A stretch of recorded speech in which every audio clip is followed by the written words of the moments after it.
আসসালামু আলাইকুম সবাইকে। আশা করি আমাদের সকল প্রবাসী ভাইরা ভালো আছেন, সুস্থ আছেন, নিরাপদে আছেন। আমাদের আজকের ভিডিওটা দুইটা পার্ট হবে। প্রথম পার্টে আমরা আলোচনা করব সিঙ্গাপুরে কিভাবে ইনকাম ট্যাক্স নির্ধারণ করা হয় এবং আপনি কিভাবে ইনকাম ট্যাক্স পে করবেন। দ্বিতীয় পার্টে আমরা আলোচনা করব কিভাবে আপনি নিজের ইনকাম ট্যাক্সটা দিতে পারেন এবং কিভাবে আপনি আপনার ইনকাম ট্যাক্স কত আসছে আপনি চেক করতে পারবেন। সো যারা দ্বিতীয় পার্টের জন্য অপেক্ষা করতেছেন তারা দয়া করে পরের ভিডিও দেখবেন। এই ভিডিওতে আমরা জানবো সিঙ্গাপুরের ইনকাম ট্যাক্স সম্পর্কে। আমাদের অনেক প্রবাসী ভাইরা 6 মাসের কম সিঙ্গাপুর থাকে, মানে 183 দিনের কম সিঙ্গাপুর থাকে।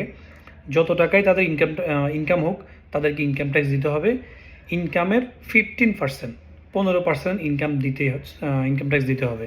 মনে করেন আপনি 3 মাস ছিলেন, 90 দিন, 90 দিন মনে করেন আপনার বেতন আসছে $3,000।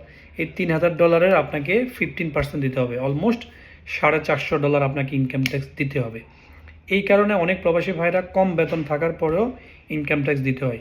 আর ইনকাম ট্যাক্সের যে ম্যাটারটা সেটা হচ্ছে সিঙ্গাপুর গভর্নমেন্ট যারা লং টাইম সিঙ্গাপুরে আছে, মনে করেন একটা ক্যালেন্ডার ইয়ার ইনকাম ট্যাক্সের নির্ধারণ করা হয়। একটা ক্যালেন্ডার ইয়ার যদি আপনার $20,000 কম বেতন হয় তাহলে আপনাকে কোনো ইনকাম ট্যাক্স দিতে হবে না।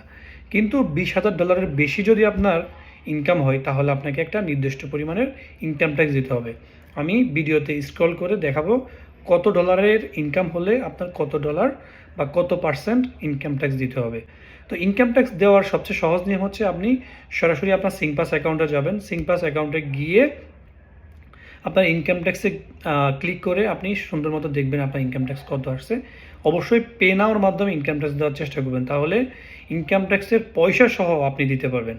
তো ইনকাম ট্যাক্সের প্রতিটা পয়সা যত টাকা আসছে, মনে করেন আপনার $101.02 আসছে, আপনাকে অবশ্যই $101.02 দিতে হবে। যদি আপনি $101 দেন তাহলে আপনার ব্যালেন্স 2 পয়সা জমা হয়ে যাবে, যেটা একজন সচেতন নাগরিকের পক্ষে বেমানান দেখায়। তো ইনকাম ট্যাক্সটা আমি এখন আপনাদের দেখাবো কত ডলার বেতন পেলে কত টাকা ইনকাম ট্যাক্স আসে। এটা হচ্ছে বর্তমান সিঙ্গাপুরের ইনকাম ট্যাক্স নির্ধারণ ফি। আপনার প্রথম $20,000 আপনার তেমন ইনকাম ট্যাক্স দিতে হয় না। $20,000 বেশি যদি আপনার ইনকাম হয় সেক্ষেত্রে আপনাকে ইনকাম ট্যাক্স দিতে হবে। তো প্রতি 20 থেকে 30,000 একটা রেট, 30 থেকে 40,000 একটা রেট, 40 থেকে 80,000 একটা রেট, বিভিন্ন ইনকামের জন্য বিভিন্ন রেট নির্ধারণ করা হয়েছে। প্রবাসী ভাইরা, আজকের ভিডিও এই পর্যন্তই। সকলে ভালো থাকবেন, সুস্থ থাকবেন, নিরাপদে থাকবেন। আর অবশ্যই ভিডিওটা লাইক, কমেন্ট এবং শেয়ার করে আমাকে একটু অনুপ্রাণিত করার চেষ্টা করবেন। আপনাদের লাইক, কমেন্ট, শেয়ারের মাধ্যমে কি হয়, আমি উৎসাহ পাই। ধন্যবাদ সবাইকে। আসসালামু আলাইকুম রহমতুল্লাহ।